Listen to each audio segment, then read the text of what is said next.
Hi, everybody. My name is Chris Carter. I'm the Executive Director at the Livermore Valley Performing Arts Center, and I am here today with Faith Alpher. Hey. Hi, Faith. Hi, Chris. We're here at the Advanced Creative Studios, and we are safely distanced from each other, just so in case people are wondering. Very.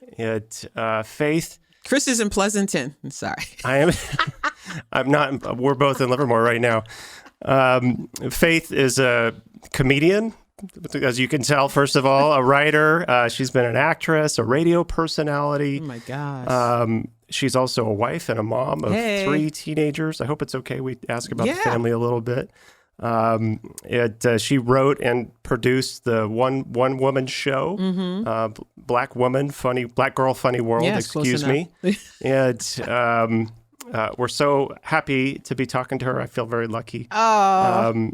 And Faith, you've done a lot of things, and so I guess I want to start with the beginning. Yes. So let's start early on in your life, and kind of what kind of started you down this path of entertainment and comedy and media and all these other things that you've been doing. Thank you. First of all, Chris, thank you so much for having me. I appreciate you. This is a really nice studio.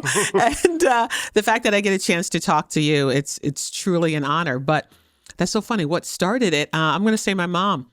Many years ago when I was a kid, someone said, hey, she's funny and she likes to talk. So why not have her start doing commercials? And that's what I started doing. I started doing commercials. I'm from New Jersey.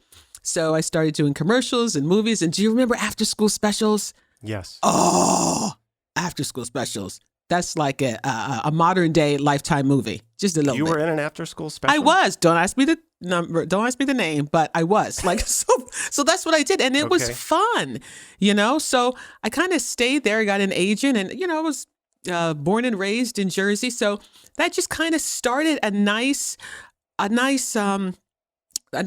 fill. Like, it just started a nice cycle, And then I was like, oh, this is fun. So I think I want to do this for the rest of my life. However, my mom said, now we want to have school. We got to go to school. So I remember going to school and to grad school and traveling all over the world and still having that level of entertainment of I want to make people, it sounds so cheesy, but it's like I want to make people feel good. I want to make people smile. I know some of the struggles that I was going through, and to see people laugh and to see people like the light bulb go off when you share.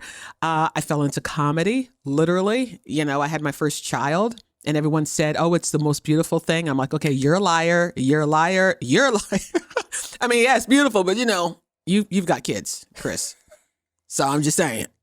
There's certain points where they weren't that cute. Yeah, exactly. And in the delivery room, it wasn't so cute. It was like, oh my God, something happened. And then all of a sudden, this woman from San Francisco, Joy, she said, have you ever thought about going into comedy? I was like, no. So literally one day as I am watching a movie with my kids, they were all little, I said, I'm going to audition for this comedy club's Funniest Mom in America. And that was my first time ever getting on stage. You got to be a risk taker. You just got to, you can't overthink things. You know what I'm saying? You just have to do it.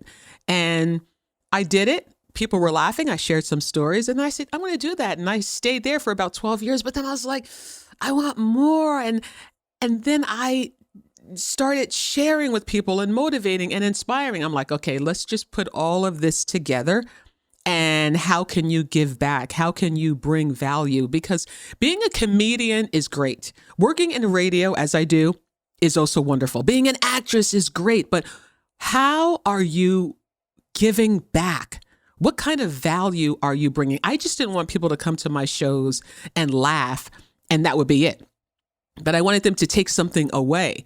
I wanted them to say, oh, I felt good when she said this, or, oh, I remember that. And that's, I believe, what I have with all of my shows. It's not just a one-trick pony. I'm sharing, I'm bringing you into my life. I'm talking about stories. We have, video. I do a little bit of singing and a little bit of dancing, just a little bit. But it's just that overall entertainer of making you feel good. It's like going to an Oprah, Whoopi, and Lucille Ball show. Right? So you're like a feel-good specialist. Oh, Is that what- yeah. Transformational feel good. Yeah. Dr. Feel Good. Yeah. And so you said you went to college and grad school. Where did you go? I went to undergrad in New Jersey, Okay. and I went to grad school in Virginia Beach. Where What did you study? I You studied. didn't study comedy. No, not at all. I studied dramatic acting and dramatic communications, and just learning all the elements of communicating and body language, and saying what you mean and meaning what you say, and just all the details and the nuances of communication. And it was like great. So you did some acting then too while you were in college? Yes. I did a lot of acting in college, and I toured with a theater in Pittsburgh, Pennsylvania, a theater program. Saltworks, represent, shout out. And I lived in Pittsburgh, Pennsylvania. It's really cold there. I'm just let's just say it. It's cold. I love Pittsburgh, but it's cold. I talked to an agent this morning. She was in the Bronx. Oh, And she sent me a picture of a snowman that she just built this oh my morning. God. So Yes. she said there was about 20 inches of snow on Oh, the ground. yes. I love New Jersey, New York. I always claim both states, because where I grew up is about 7-8 minutes outside of New York City, Bergen County, Teaneck. So yeah, it's cold now, a lot of snow. I have been to New York a couple of times, and for some reason, every time I go, it's the middle of January. Oh, I've never gone any other Chris. time of year. Yeah, you got to go. Okay, because I keep thinking it's just freezing there. Yeah, it is. It hurts. It's so cold it hurts. Like somebody like, Yeah. oh God, oh God. Yeah, it hurts. I remember feeling that pain. What brought you out to the West Coast then? Oh, a gentleman of the lighter hue. Okay. He, at the time we were, my husband, we were best friends for years, met in grad school, literally just best friends for 5 years, not like kissing cousins. We were just like, that's my road dog. We had the same friends, same study group. We lived around the corner from each other. We worked the same job, and we were in the same classes. So we were always together. Oh, and we moved to Pittsburgh together and lived across the street from each other and worked together. Intentionally? Yeah. Okay. And worked together for 2 years. And everyone's like, what's you and that? I'm like, the skinny white guy? No, come on. It's like my brother. Little guy? No, he's my brother. But I always say the universe has a really funny sense of humor. And I've been married for, almost 24 years and still on the honeymoon. So we moved to a town called Scotts Valley in California. In the Santa Cruz Mountains. Santa Cruz Mountains. Beautiful. Yeah. Really, really nice. And I've been out here ever since. That's great. My parents live about 15 minutes from Scotts Valley. Really? Felton? Capitola? They're kind of off Summit Road. Okay. Way out there in the woods. Yes. Oh, yeah. Yeah, that's why we had to go. Every time it rains or burns or snows, I have to call them and check and see how they're doing. We did not drive around at night. That's all I'm saying. Well, I have to ask you, since you're a comedian, when you tell people that, do they ask you to tell a joke? Yeah. They say, tell me a joke. Tell me like something funny. Make yeah, me laugh. Exactly. And I'm like, look in the mirror, or just, well, it's equivalent to, an accountant or an engineer. It's like, oh, engineer for me or teacher for me. It's like, but I mean, I get it. All right. I'm going to cross out my next question. No, I'm just kidding. I wasn't going to ask you for a joke. I was just curious if that's what you got. Oh, I always get that. And before we started, you gave me some tips on interviewing. Oh, and Chris. So I'm assuming you've interviewed a lot of people. And any memorable folks? Anything you really kind of sticks out for you? I opened for a comedian. I didn't interview him, but his name was Earthquake, and he was so awesome. And I got a chance to meet. She is so cool. Her name is escaping me. She was on she was on a talk show. Aisha Tyler, I think that's her name. Oh, okay. She's from the Bay Area. Warm, generous. I met her in one of the comedy clubs in the green room, and she was talking to me. We took pictures, sharing tips. She didn't have to do that. So that was great. So I don't really remember interviewing anyone, but that just, certain people, but we're going to talk about the good. All the good. Like we were talking before, you interview people that you like. She liked, yeah. And just with her, it was so special. I just remember her just saying, just do it. Just do it. And look at her. Is she does still acting. doing comedy? Like, She does comedy shows here and there. Maybe we could bring her out to the Bankhead. Maybe we could. Okay. Maybe we could. But she's such a joy. And I would love to open for her. I would love you to have a warm up act. I'm just saying. Fair enough. Just so real. So real. I've seen her before. Yeah. Not live, but I've seen her on TV, and she's very talented. Acting. I mean, she's in Criminal Minds. Well, it's nice to know that she's so nice too. Oh, she's great. She didn't know me. Like I came in and it was kind of a little startling because, she didn't know me and she was just kind of looking because she was going over her notes and the owner of the comedy club said, hey, I wanted you to meet, Faith Alpher. She's up and coming, blah, blah, blah. I think he said funny girl Faith or she's up and coming. And she said, oh, yeah, hi. And shook my hand. And she's like, sit down, sit down, sit down.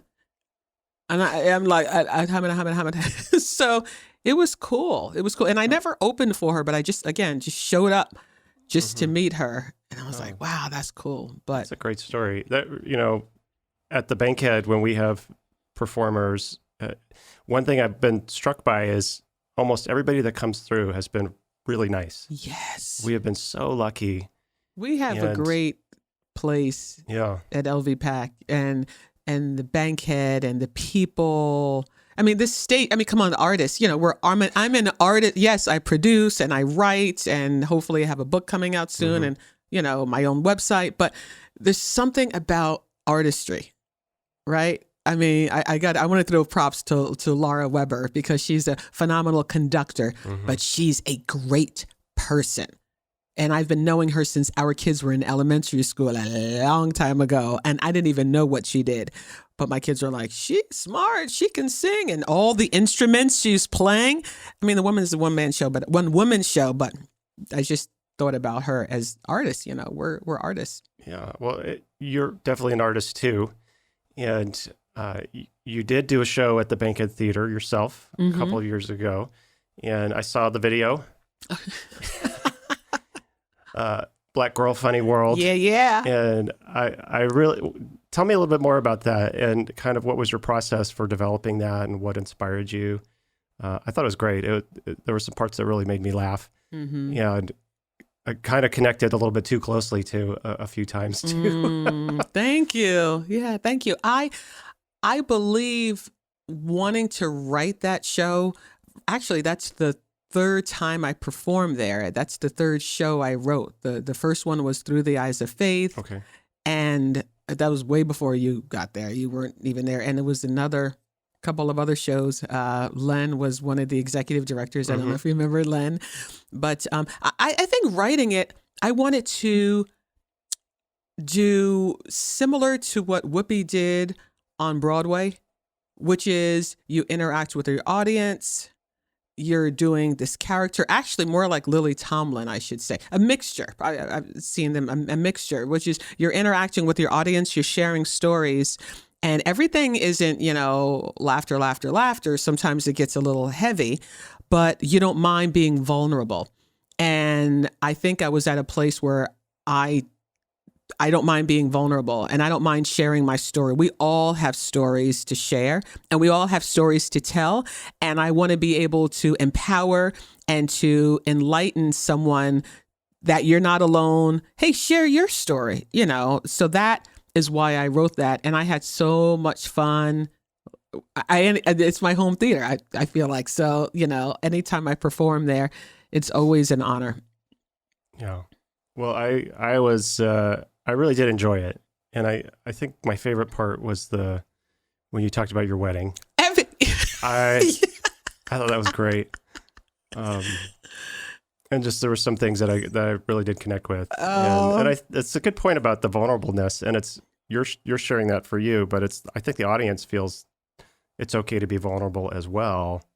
And to laugh at some of these things that are not very comfortable or to accept that, okay, that's I've done that, or I know somebody who's been through that, and to kind of learn from it too, and kind of face yourself and be okay with it, and grow. And be okay with it. Yeah. See, and instead of hiding from it. And I think we're living in a culture today where a lot of people feel shame and maybe sometimes guilt and maybe hiding from the past. And it's just like, no, your story actually will connect with another story. And then somebody else will say, oh, wait a minute, I've been through that. And then because of your courage, you see, that's where it ignites something beautiful and good. And honestly, when I perform there, I just can't help but to think about the courageous act of, I mean, I won't say what I did, but you remember when my daughter came out and she did something, and that's something I struggled with for a long time.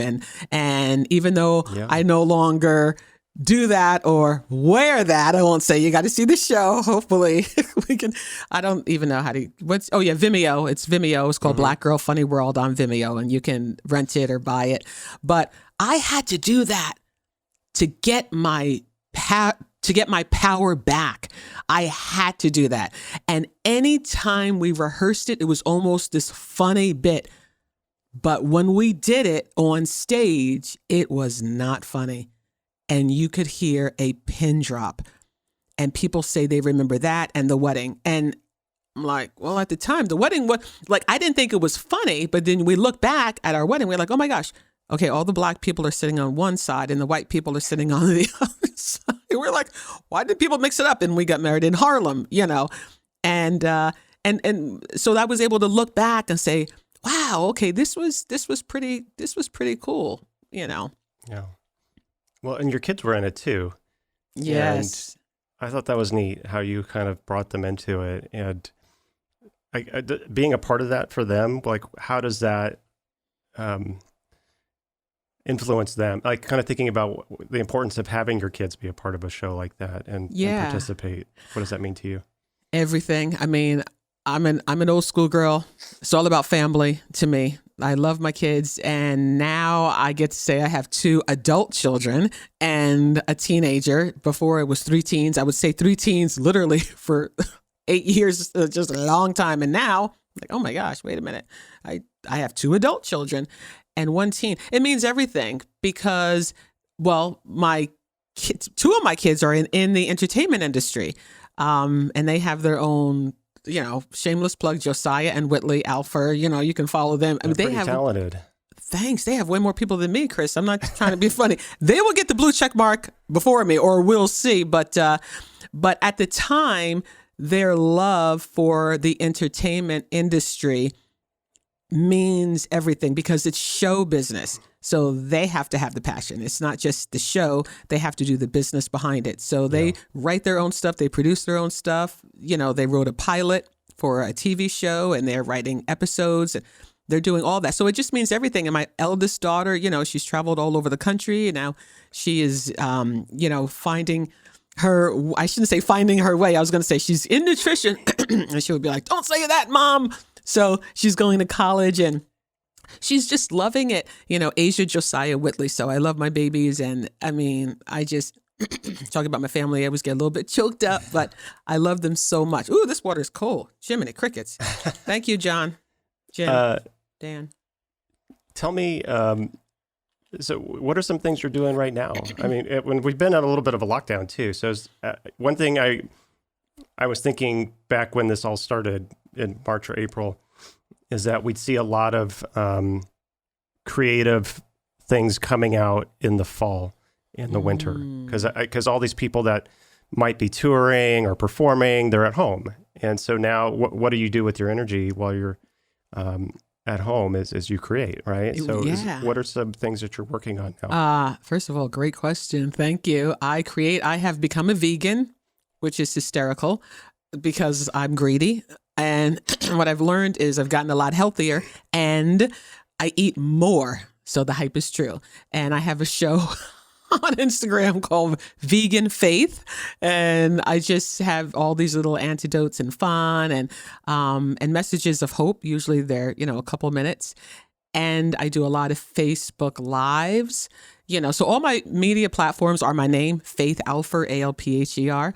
And I have been Cooking a lot more. And I do that really carefully because I know my husband's like, he cooks a ton and he's a great cook. But I have been bringing people in my home. I do like this, 5 minutes with Faith, and just stay, like, just kind of opening my door. As a kid, the Rodman household, that's my maiden name, we were the house that everybody was at. Back in the day, they called it the Kool-Aid house, right? There was this one house that the door was open. All the kids knew you would always be comfortable there and you would be welcomed there. Mm-hmm. And I feel like in our digital space that we have, I just want to open the doors to my life. And I want to share with you, whether it's a meal, maybe some encouragement, some type of inspiration. That's what I want to do. So that is what I have been doing, working out like crazy and roller skating. Rollerblading or roller skating? No. I tried rollerblading. Mm-hmm. God bless you all who can do hockey and rollerblade. I tried it. Okay. And I was like, wah, wah, wah, wah. And then I finally got it together. And my daughter, Asia, bought me a pair of skates for my birthday or for holiday, or I don't know. But anyway, I've been roller skating and it's great. We used to old school roller skate, go to the roller rink, roller boogie. Exactly. I remember the roller. There's still the Golden Skate in Danville, I think, somewhere. Well, I will be there as soon as it's opening. Boom! I'm telling you, I'll be like the old lady on skates. I don't care. Take you back. Definitely. So, did you? When you said you were a vegan, was that like something that you did right away, or did you kind of slowly get into that, or how did you decide that that's? I'm curious about this. Yeah. I was. I have a health and wellness business that is online that I started like several years ago, and they are health and wellness, and they're vegan certified, no gluten, stuff like that. So I started doing these protein shakes, and they were really good. So in the back of my mind, I was like, okay, this is kind of like a change in your mindset. Anything you set out to do, it's all about your mindset and changing it. That's where it first starts. So I felt like I was always simmering with those thoughts for years. And then summer of 2020, right, when everything was happening, I was like, I wonder if I could do this. And I always kept thinking about it and, started kind of removing things little by little. And then finally I said to my husband in November of 2020, I said, hey, I think I want to be a vegan. He's like, hey, you'll be it by yourself. I said, I think I just want to go for it. Yeah. And all of a sudden, January 2021, I did this veganary thing and I just have not looked back. And I've been sleeping better. My skin's been a lot clearer. I've had more energy, but it's not manufactured energy, But yeah, thanks for asking. And then all like the fun dishes that I'm making, and it's fun and yeah. So that's what I've been doing. Oh, and something else I forgot, very important. I've been writing curriculum for Cornerstone for the church I'm going to. Is very hip, very cool, very progressive. People from all types of walks of life, all types of political beliefs, gathering together in love, people that love God, people that are just into like trying to find their way, like just seeking something different in a spiritual space. I started working for them in the summer of 2020, and that's been a beautiful journey. I never thought I would be working at a church. Never. I told the pastor, I'm like, if I belong here. Is like, I say that to myself all the time. So I'm having fun. I feel like I'm at a place in my life where I'm enjoying all the elements that I believe God gave me to use to give back, the talents and the gifts, not just one thing. Because when people say, well, I don't have any gifts. Look, we all came here with a gift. Everybody's got a gift.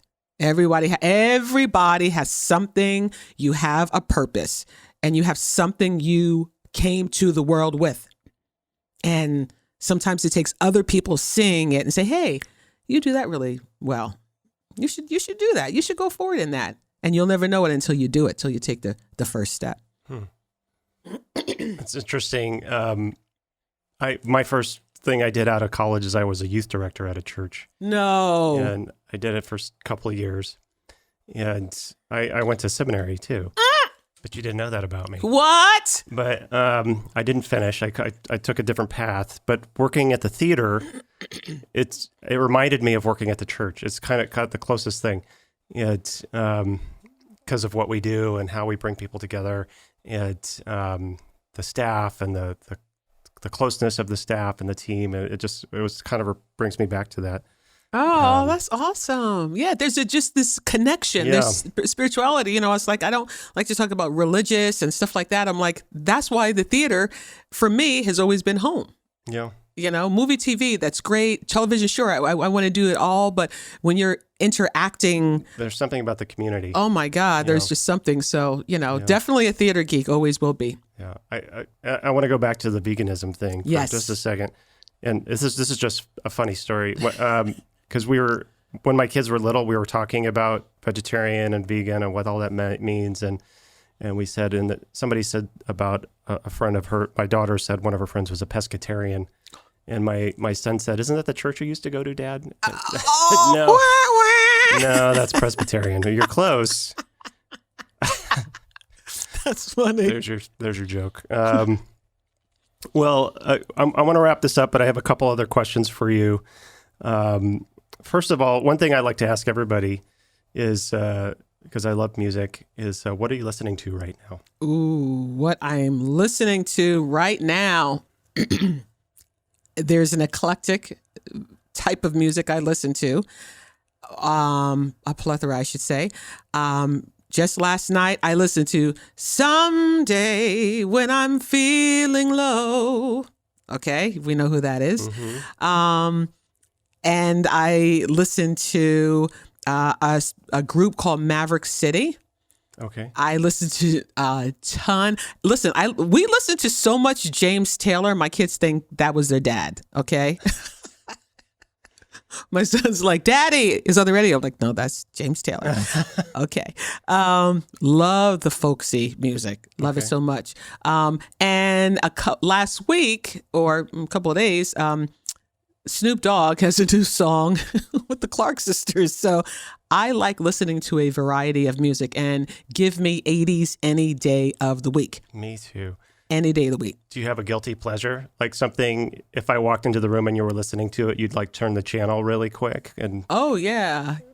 You know I can't smile without you. Chris, can't smile without you. Oh, my God. See, that's why I would turn it off. Barry Manilow. Okay. Okay. All right. I know Copacabana. I would totally turn it off real quick. I'd be like, "Barry, I love you." Oh, and Frankie Valli. Anything Frankie Valli. Yeah. Come on. There you know, I know you know the riff. Well, that's all good music. There's nothing to be guilty about. I love it all. The last thing I want to ask you is, since you've done so many things and you've had so many different, careers, and what would you, if you just pick one, what would it be? It would be speaking. It would be sharing. It would be traveling all over the globe, and speaking with companies and organizations, being keynote speaker, because I have been to a lot of motivational speakers or keynotes or people that are supposed to be doing like a keynote address. And the ones that I really remember are the ones that were funny, that I was laughing and I was learning. There was something about it. And that is what I want to do for the rest of my life, because I'll be able to sing and dance and interact with the audience. I want to do that. And it's like being on stage, but doing it in a format that hopefully people can look back, whether they were at work or in a church or, whatever have you. And they could say, "Oh, wow." So, building that bridge of the political beliefs and, the people that are, "Oh, I'm super religious," or the people that I don't believe in God, just kind of building that together. And also, as a Black woman in this country, just saying, "Hey, we want to sit at the table," giving us the space and just healing through grace. And I just, I would just love to do that. I believe that's what I'm going to be doing for the rest of my life. And I appreciate, you giving me this platform, funnygirlfaith.com. Follow me, But I would love people to sign up for my newsletter. Is called Got Faith. Okay. And once a week on funnygirlfaith.com, once a week, I send out a little something. But I don't spam you because we don't have time for that. I ain't got no time for that. I want to encourage everyone to check it out then, funnygirlfaith.com. And Faith, you are in my mind, when you tell me that, I think of you as a storyteller, which I think you're really good at. Wow, and there's thank you. something about the power of story that can compel us and teach us things and make us laugh and feel vulnerable and all those wonderful things. And so I think those are really special traits. Thank you. So thank you, Faith. Thank you for having me. Thank you so much, Chris. I appreciate it. This is great. This is so much fun. And come check her out when she's at the Bankhead Theater. We are going to find a date and have her here. Thank you.